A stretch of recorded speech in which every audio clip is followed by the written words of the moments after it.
Hello friends, welcome to Lakshmi சமையல். வாங்க இன்றைக்கி நம்ம லக்ஷ்மி சமையலில் பார்க்க போகிறது ஸ்ரீலங்கன் ஸ்பெஷலான முட்டை பால் கறியும் சிகப்பரிசியில் செய்கிற இடியாப்பம்னு பார்க்க போகிறோம். இது நீங்கள் காலையில் பிரேக்ஃபாஸ்ட்டுக்கும் எடுத்துக்கலாம், நைட் டின்னருக்கும் எடுத்துக்கலாம். ரொம்ப டேஸ்டியாக இருக்குங்க. இப்போ ரெசிபிக்குள்ளே போகலாம். முட்டை பால் கறி பண்ணுறதுக்கு முதல்ல நம்ம என்னென்ன ரெடி பண்ணுறதுன்னு பார்க்கலாம். நான் இன்றைக்கி ஒரு 6 முட்டை வேக வச்சு எடுத்துருக்கிறேன். 2 மீடியம் சைஸ் உருளைக்கிழங்கு வேக வச்சு இது மாதிரி பெருசாக கட் பண்ணிக்கோங்க. ஒரு முட்டை பச்சையாக எடுத்து வச்சுருக்கிறேன் உடச்சி ஊற்றுறதுக்கு. வேக வச்ச முட்டையில் இது மாதிரி லைட்டாக கீறி விட்டுறலாம்.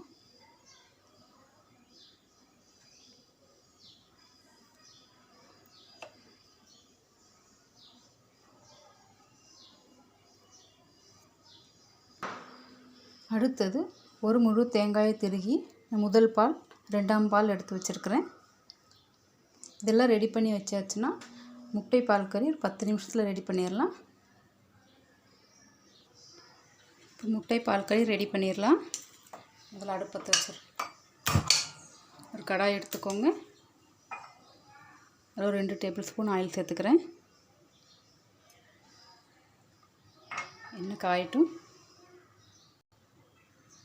எண்ணெய் காஞ்சதுமே 2 பெரிய வெங்காயம் பொடியை நறுக்கி வச்சுருக்கேன், அதை சேர்த்துக்கலாம்.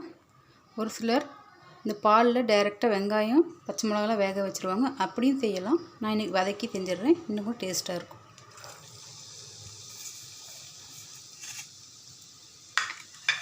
வெங்காயம் 1 நிமிஷம் வதக்கி விட்டுறலாம். வெங்காயம் நல்லா வதங்கினதுமே அடுத்து பச்சை மிளகா சேர்த்துக்கலாம். நான் இன்றைக்கி ஒரு 6 பச்சை மிளகா எடுத்துருக்குறேன்.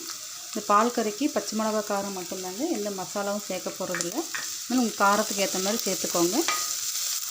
இது 1 நிமிஷம் வதக்கி விட்டுட்டு அடுத்து நம்ம பால் எடுத்து வச்சுருங்க 2வது பால் சேர்த்துக்கலாம்.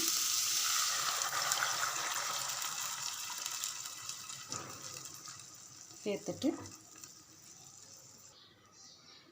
வேக வச்சு வச்சுருந்த இந்த முட்டை உருளைக்கிழங்குலாம் சேர்த்துக்கலாம்.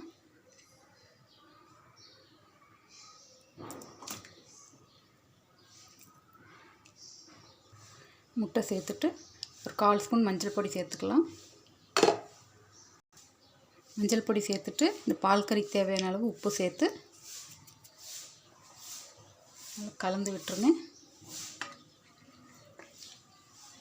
கலந்து விட்டுட்டு ஒரு 2 நிமிஷம் மூடி வச்சு வேக விட்டுறலாம். ஒரு கொதி வந்ததுமே நம்ம எடுத்து வச்சிருந்த பச்சை முட்டையை உடச்சி ஊற்றிடலாம். இந்த பச்சை முட்டைக்கு பதில் ஒரு சிலர் கருவாடு சேர்ப்பாங்க. உங்களுக்கு கருவாடு பிடிக்கும்னா முட்டைக்கு பதில் கருவாடு சேர்த்துக்கலாம். இது ஒரு நிமிஷம் நல்லா வேகட்டும். 1 நிமிஷம் போல் நல்லா கொதிச்சதுமே நம்ம எடுத்து வச்சிருந்த முதல் பால் சேர்த்துக்கலாம். சேர்த்துட்டு சோம்புத்தூள் ஒரு 1/2 ஸ்பூன் சேர்த்துக்கலாம்.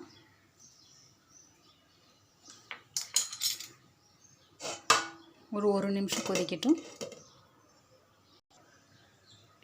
தேங்காய் பால் சேர்த்து ஒரு கொதி வந்தால் போதும், அதிக நேரம் கொதிக்க விட வேண்டாம், பால் திரிஞ்சு போகிறதுக்கான வாய்ப்பு இருக்குது. இப்போ அடுப்பு ஆஃப் பண்ணிடலாம். ஆஃப் பண்ணிவிட்டு 1 டேபிள் ஸ்பூன் லெமன் ஜூஸ் சேர்த்துக்கலாம். நல்லா கலந்து விட்டுருங்க. இப்போ தாளித்து கொட்டிடலாம். இப்போ தாளிச்சிக்கலாம். ஒரு 2 டேபிள் ஸ்பூன் ஆயில் சேர்த்துக்கிறேன். எண்ணெய் நல்லா காயட்டும். எண்ணெய் நல்லா காஞ்சதுமே ஒரு 1/2 ஸ்பூன் சோம்பு சேர்த்துக்கலாம். அடுத்தது ஒரு 1/4 ஸ்பூன் வெந்தயம் சேர்த்துக்கலாம்.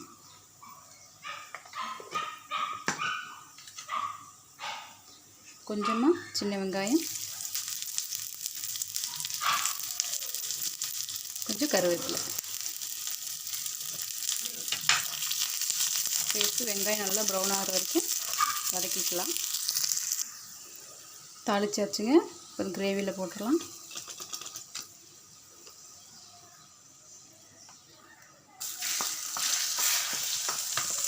நல்லா கலந்து விட்டுட்டு ஒரு 5 நிமிஷம் அப்படியே மூடி விட்டுறலாம். அவ்வளோதாங்க, முட்டை பால் கறி ரெடி ஆயிடுச்சு. அடுத்து நம்ம இடியாப்பம் ரெடி பண்ணிடலாம். இடியாப்பம் பண்ணுறதுக்கு நான் இன்றைக்கி ஒரு பவுலில் 1 கப் அளவு சிகப்பரிசி மாவு எடுத்துருக்குறேன். இது வறுத்த மாவு. இதை நான் ஒரு பவுலுக்கு மாற்றிக்கிறேன்.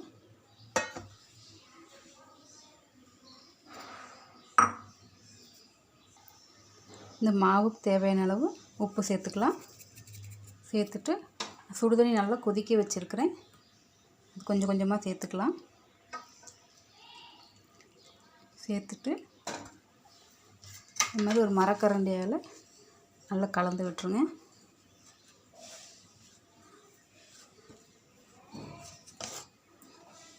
நான் கொஞ்சம் தண்ணி சேர்த்துக்கிறேன். கொஞ்சம் கொஞ்சமாக தண்ணி சேர்த்து கலந்து விடுங்க.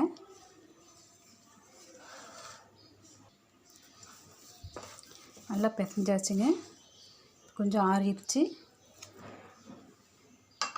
கையிலே நல்லா பிசைஞ்சு விட்டுறலாம். இடியாப்பம் மாவு ரெடி ஆயிடுச்சுங்க. இடியாப்பம் பிழிஞ்சிடலாம். இப்போ இடியாப்பம் பிழிஞ்சிடலாம். இந்த மாதிரி இடியாப்பச்சில் மாவு சேர்த்துக்கோங்க. இடியாப்பத்தட்டில் ஏற்கனவே எண்ணெய் தடவி வச்சுருக்கிறேன். பக்கத்தில் அடுப்பில் ஒரு இட்லி பாத்திரத்தில் தண்ணியை சுட வச்சுருக்கேன். நல்லா பிழிஞ்சு விட்டுறலாம்.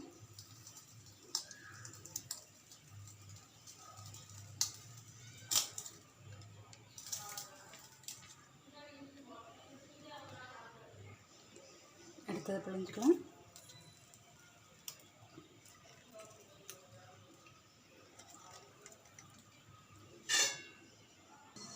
இடியாப்பம்லாம் பிழிஞ்சாச்சு. இப்போ வேக வச்சு எடுத்துடலாம். தண்ணி நல்லா கொதிச்சிருச்சுங்க. பிழிஞ்சு இடியாப்பம் வச்சு ஒரு 10 நிமிஷம் போல் வேக வச்சு எடுத்துடலாம். 10 நிமிஷம் போல் ஆயிடுச்சுங்க. இது ஓப்பன் பண்ணிடலாம். இடியாப்பம் நல்லா வெந்துருச்சுங்க. அடுப்பு ஆஃப் பண்ணிவிட்டு ஒரு பிளேட்டுக்கு மாற்றி காமிக்கிறேன். அவ்வளவுதாங்க, முட்டை பால் கறியும் இடியாப்பமும் ரெடி ஆயிடுச்சு. நீங்கள் வீட்டில் ட்ரை பண்ணி பாருங்கள். இந்த வீடியோ உங்களுக்கு பிடிச்சிருந்தால் மறக்காமல் லைக் பண்ணுங்கள். கூடவே லக்ஷ்மி சமையல் சப்ஸ்கிரைப் பண்ணாமல் இருந்தீங்கன்னா சப்ஸ்கிரைப் பண்ணிவிட்டு பெல் பட்டனை ப்ரெஸ் பண்ணி விட்டுருங்க. தேங்க்யூ.